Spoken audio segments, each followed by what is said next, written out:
നമസ്കാരം. Raf talk ഫുട്ബോളിലേക്ക് ഏവർക്കും സ്വാഗതം. ഇന്റർ മയാമിക്ക് സമനില. ലിയോ മെസ്സി കളിക്കാതിരുന്ന മത്സരത്തിൽ DC യുണൈറ്റഡുമായിട്ട് അവർ സമനില പിടിച്ച ആ ഗോളുണ്ടല്ലോ, അർജന്റീൻ യുവതാരം ബാൽത്തസാർ റോഡ്രിഗസിന്റെ വണ്ടർ ഗോൾ.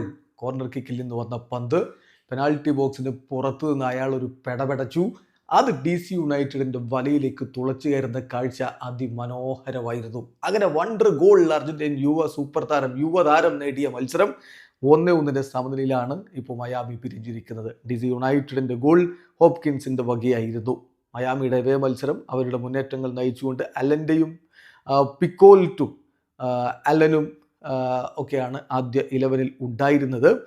എന്നാൽ കളിയുടെ 13-ാമത്തെ മിനിറ്റിൽ ഗോൾ അടിച്ചുകൊണ്ട് ഹോപ്കിൻസ് DC യുണൈറ്റഡിന് ലീഡ് നേടിക്കൊടുത്തു. ഇടവേള സമയത്ത് ഏകപക്ഷീയമായ ഒരു ഗോളിന് അവർ മുന്നിലായിരുന്നു.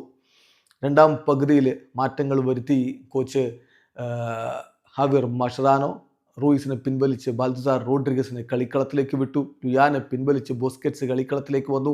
സെഗോവിയയ്ക്ക് പകരം റോദ്രിഗോ ഡീബോളും കളിക്കളത്തിലേക്ക് ഇറങ്ങി. പിന്നാലെ കളി 1 മണിക്കൂർ പിന്നിട്ടപ്പോൾ അലൻ്റെ പിൻവലിച്ച് ലൂയിസ് സുവാരസിനെയും ഇറക്കി. അതിന് പിന്നാലെയാണ് 64-ാമത്തെ മിനിറ്റിൽ വണ്ടർ ഗോൾ ബാൽത്തസാർ റോഡ്രിഗസ് നേടുന്നത്. ഏതായാലും ആ ഗോളോടുകൂടി മത്സരം അവർ സമനിലയിൽ പിടിക്കുകയായിരുന്നു.